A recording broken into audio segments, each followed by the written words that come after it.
So Phil, a question I've been getting from a lot of potential captive participants are, what are some characteristics that make a new participant eligible and a good fit for our captive insurance program?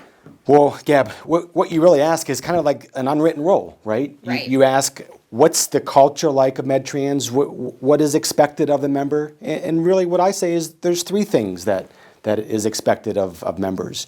The first one is you've got to participate in the health plan affairs, right?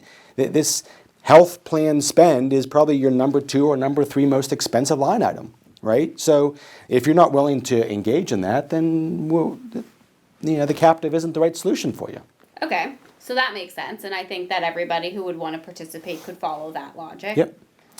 The next one I always like to say is captive insurance is like a participation sport, right? So you own a captive insurance company. You have to get involved in the governance of your captive.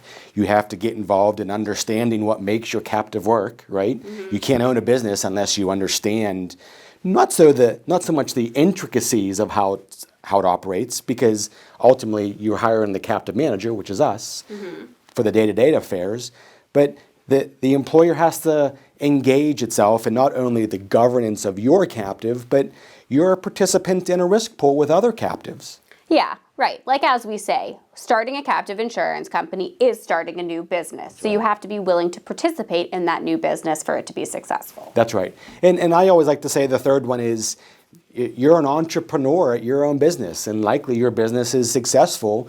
We want you to bring that entrepreneurial spirit with you with the captive affairs, right?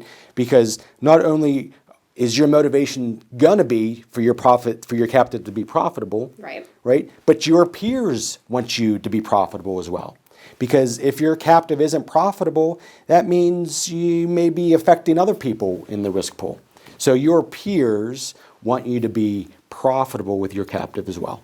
I think those all make sense, and I think that's a really useful summary for any potential clients who want to come and join us in this endeavor. That's right. And what I always like to say is captive insurance isn't for everybody, right? It's a very selective culture, and there's a pretty strong vetting process, right? Not only does the prospect want to vet us out, right, and the captive opportunity, but we also vet you guys out too, mm-hmm. right? I'll go meet with you guys one-on-one, have dinner with you, and just ask the questions. Are you up for this? Yeah, and that being said, we're here for a vetting process as well, for you to ask us any questions about the participation in the program and the aspects of captive insurance as a whole. That's right. So I think that is a summary of all the key aspects that we look for in prospects.